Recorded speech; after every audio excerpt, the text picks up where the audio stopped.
Have you seen Mr. Trump lately? He's out there just, he'll give like 2.5-hour speeches. Just a word salad. You don't know what the heck he's saying. The other day, he had a town hall meeting. Now, I've had a lot of town hall meetings. And the point is that you're supposed to listen and then answer questions from your constituents. About 45 minutes into it, he just said, you know what, I don't feel like taking questions no more. And then he just played music for half an hour. He's just up there swaying to Ave Maria and YMCA. Can you imagine if Alyssa or I or Gretchen did that? Now, I will say our playlist might be better. I'd have Lose Yourself on there.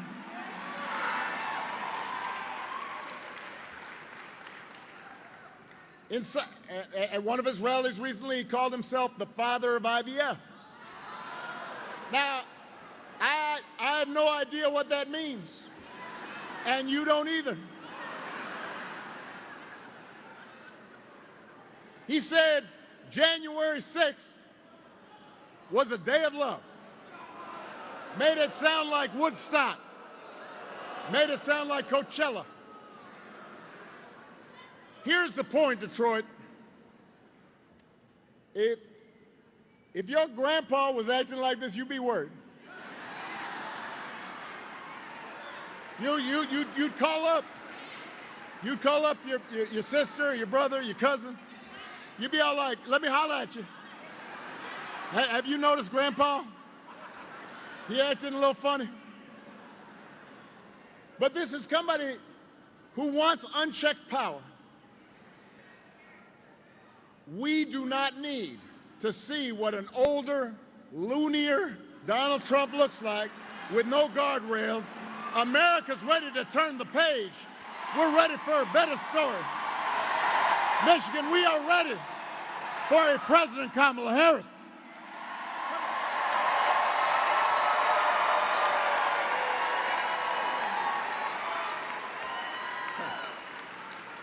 And the good news is Kamala Harris is ready for the job. This is a leader who has spent her life fighting on behalf of people who need a voice, need a champion, somebody who was raised in the middle class.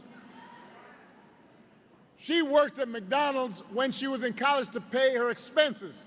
She did not pretend to work at McDonald's when it was closed.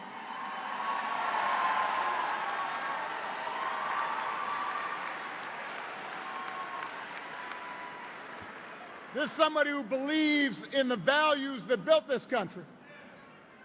And she is as prepared as any nominee for president has ever been. That's who Kamala is.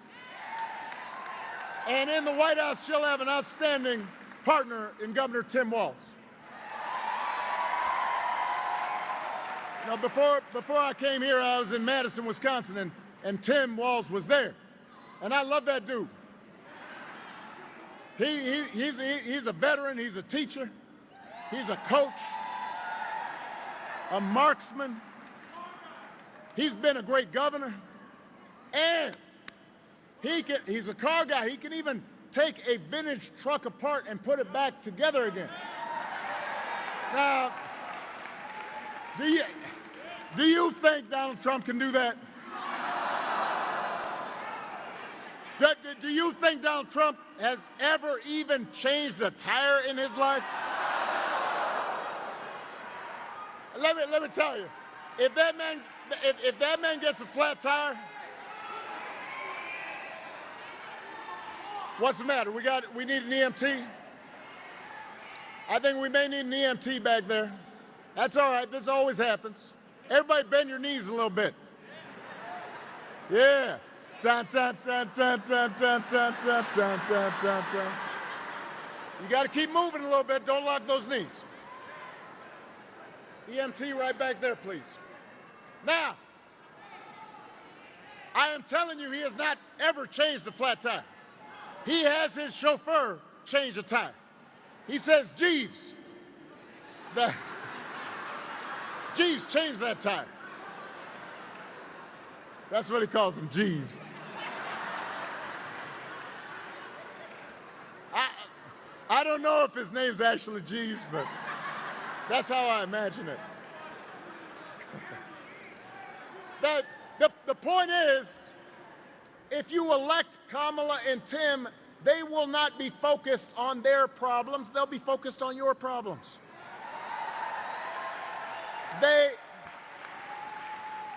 They can see you and relate to you because they've lived like you have.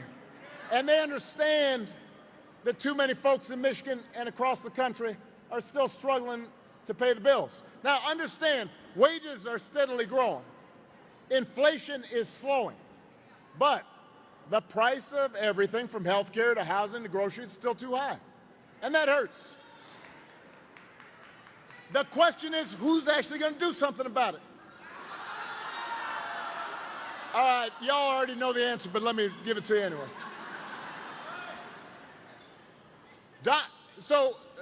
And this is, you have to do a little bit of homework, kind of examine their plans.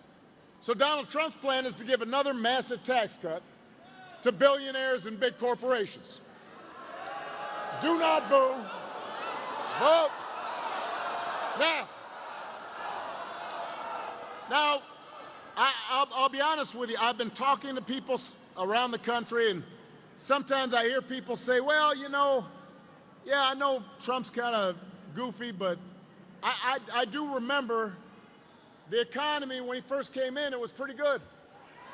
And I say, yeah, it was good because it was my economy.